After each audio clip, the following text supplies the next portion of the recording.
सावन में घर पिया तो चल जाइबो हमहू देवघर पिया।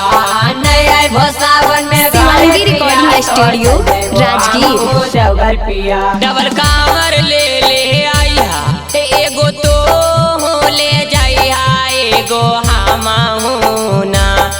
डबल कांवर ले ले आइहा एगो तो ले जाइहा एगो हमहू ना। पिया हो बोल बम बोलत जइबै देवघरवा ना। राजा हो बोल बम बोलत जइबै देवघरवा ना।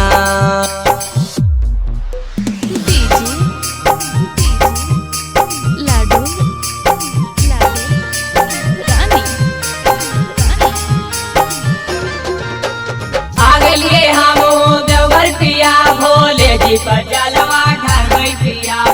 आगलिए हमहू देवघर पिया भोले जी पर जलवा ढारबै पिया।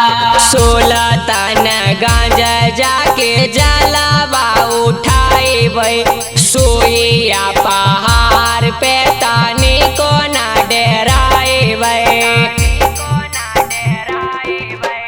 16 तन गांजा जाके जलवा उठाइबै सोइया पहाड़ पे तानी को ना डेराइबै। डबल घंटी ले ले आइहा एगो तो ले जाइहा एगो हमहू ना।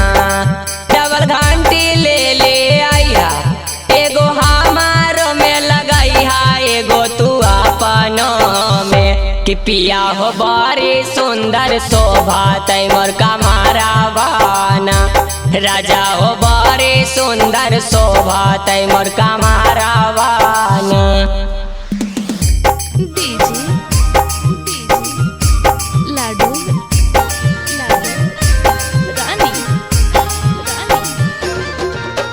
नहीं आइबो सावन में घर पिया तो चल जाइबो हमहू देवघर पिया।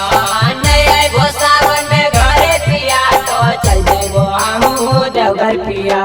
नीतीश मुन्ना देवरा दोनों गेला खिन कलकत्तावा। हम ही तो रहलियो गणेश पिया तोहारो के साथवा। नीतीश मुन्ना देवरा दोनों गेला खिन कलकत्तावा। हम ही तो रहलियो गणेश पिया तोहारो के साथवा। भले प्रसाद भूली जाइहा बाकी जलवा जरूर ढारिहा भोले बाबा पर। भले प्रसाद भूली जाइहा बाकी जलवा जरूर ढारिहा भोले बाबा पर। कि पिया हो बोल बम बोलत अलिए देवघरवा ना। राजा हो बोल बम बोलत अलिए देवघरवा ना। Shivangi recording studio Rajgir.